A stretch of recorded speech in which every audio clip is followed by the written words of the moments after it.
Hello everyone, in this video we'll be talking about a crucial component in blockchain technology called mempool. We'll explore what mempool data is, why it is essential for anyone involved in cryptocurrency transactions, and how to get mempool data easily with Bitquery Mempool API. So what is mempool? When you submit a transaction to a blockchain, it is not immediately added to the block. Miners decide when they take a transaction and add it to a block.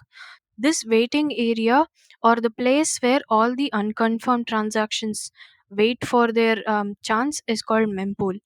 Now, if the mempool is very congested, then you have to pay higher fees for your transaction to be added quickly to the block. So you need mempool data to time your transactions, to know how much fees you have to pay if you want your transaction to be added quickly. And three, for people who are, say, invested in a particular blockchain network, very developers or traders, mempool data also is also a part of the overall health of the blockchain network. Now we will see how to get mempool data using Bitquery Mempool API. So Bitquery gives you mempool APIs that have mempool data in real time, provided over GraphQL APIs and WebSocket. Now go to docs.bitquery.io. There, under the examples section, you will find mempool API. There we have an introduction on what mempool API is about, and then a few examples. You can either uh, run the query from here itself, or you can go to ide.bitquery.io and select V2 API. Currently, we have mempool information for Ethereum, BSC, and Arbitrum, and more chains are to be introduced.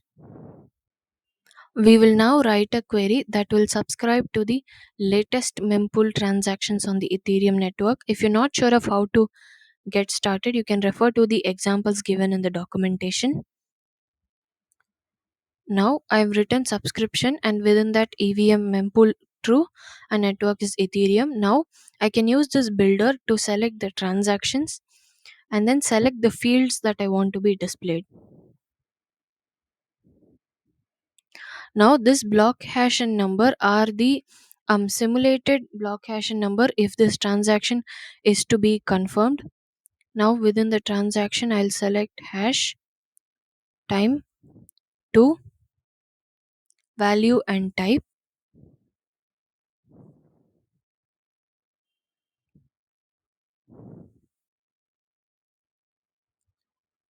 Now if I run the query,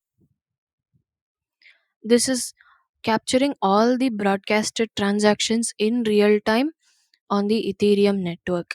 Now, this is a very simple subscription query for the mempool transactions. You can do the same for transfers, DEX trades, and so on. In this video, we have seen what is mempool and why is mempool data useful, and how to get mempool data with Bitquery API. Thank you.